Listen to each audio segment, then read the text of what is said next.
Hello, everybody. Welcome to a new installment of Lions Pride. Danny Daniels, along with a familiar face here on campus at Emmanuel College. This is head baseball coach Jeff Kilgore.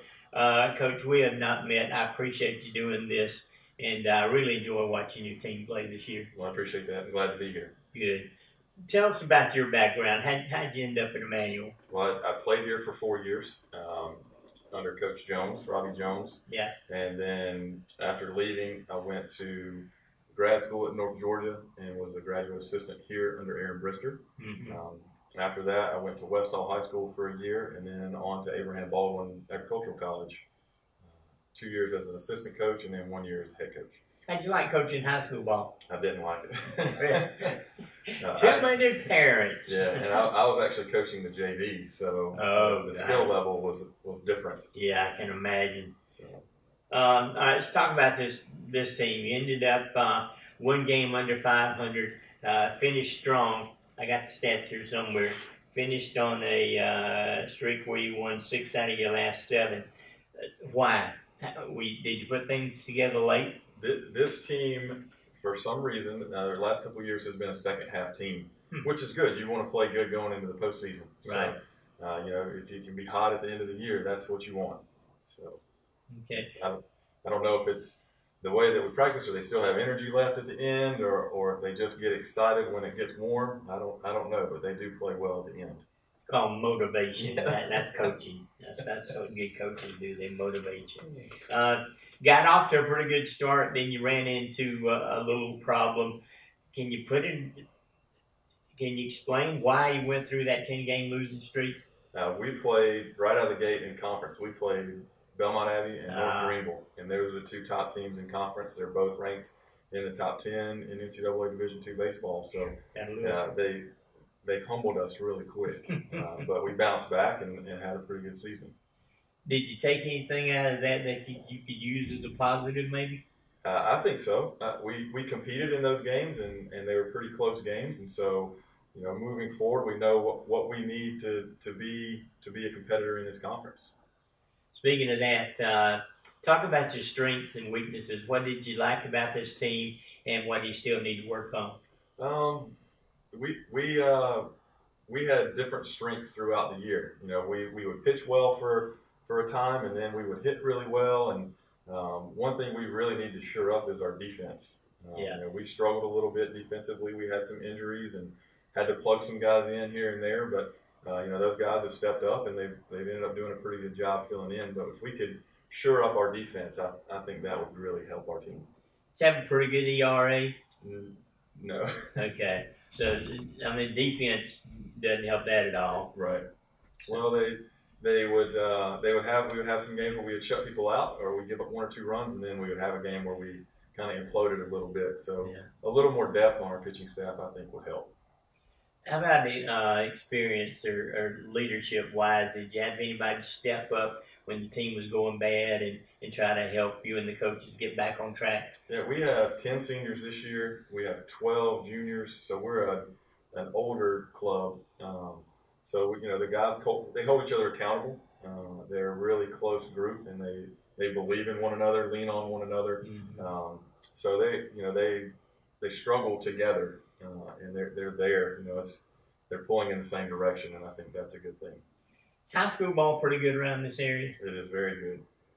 More so the closer toward Atlanta that you get, it gets better, but it's really good in the southeast. I know I was sports editor over in Walton County and in Winder for a while. Loganville really strong in this area. Yeah. You had a pretty good connection with Coach Jeff Seeger. We know each other. I know Jeff, and he runs the Georgia Top 100 and some things like that. So we do have communication. It's just hard to get his players. They all go to Division I. Yeah. Or Major League. Right. Yeah, Clint Frazier got drafted 5th. I think he's on DL with concussion right now. Right. So, any players on your team that really surprised you, had a pretty good season that maybe you weren't looking for? Not so much that they surprised us. There were some guys we had lofty expectations for, and they met and exceeded those. But we had a freshman, Ethan Bailey, who we didn't know exactly what we were going to get, but he's actually ended up being in our starting rotation. So That would be the biggest surprise, probably not because of his ability, but just because of his um, adapting to the college game. He's done it very quickly. So that would be the surprise. But we've had Cody Waters has excelled. We knew he had it in him, but he brought it out this year and did really well. And we've got some offensive guys. Hannon Price did really well. Phil Swindell, Jacob Tesson, and I'm going to leave some guys out. Yeah. But they've done well. Gooden led your team in appearances, game. Well, he was a reliever then, wasn't he? Yes, sir. Okay. Cornette started 12 games for you, and Kuhn had 11. Did you go pretty deep as far as pitching goes? A lot of guys got opportunities. All right. Okay. So that'd be a sort of kind of. Yeah. All right. What do you think your pitchers need to work on? Confidence.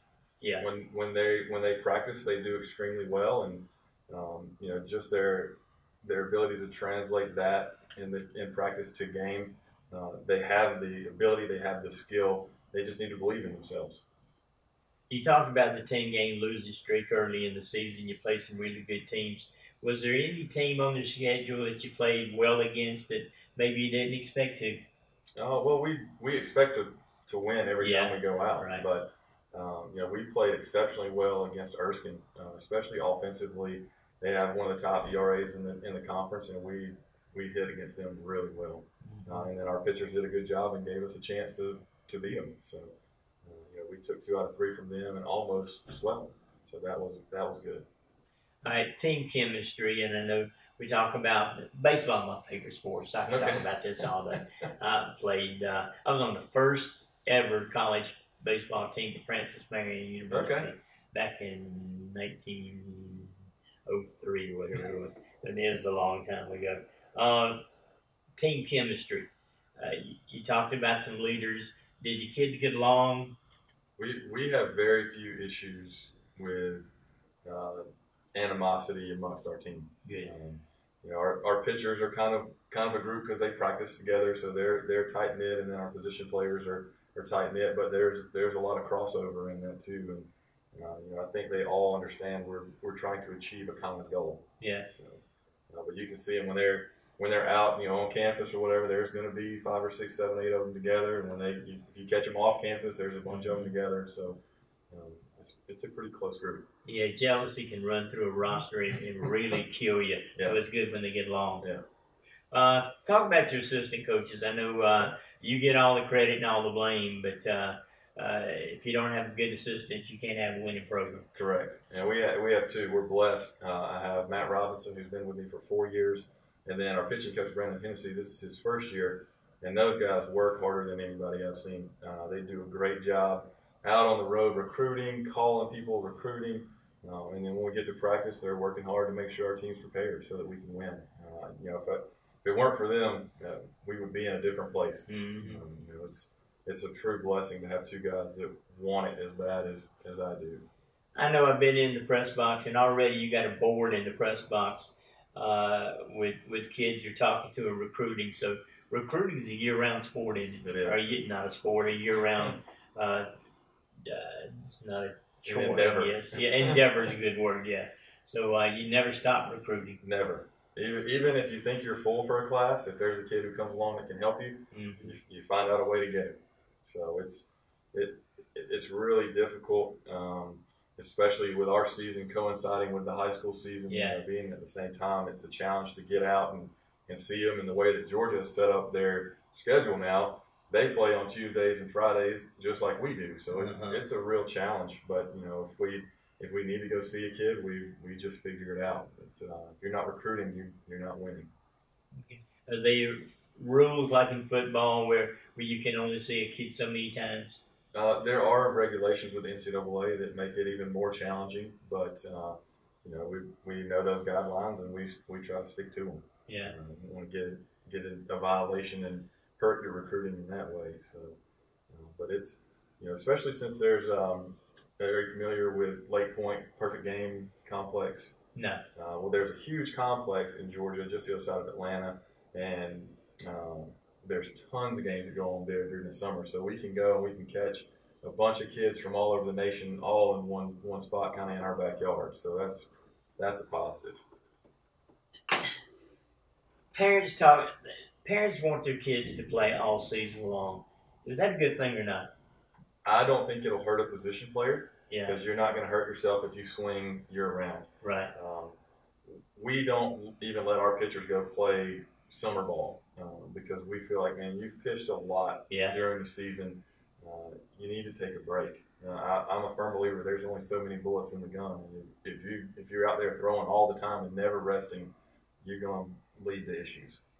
You know, something I saw a month or so ago where parents now are actually having their kids have Tommy John surgery when they don't need it because they think they'll make them better.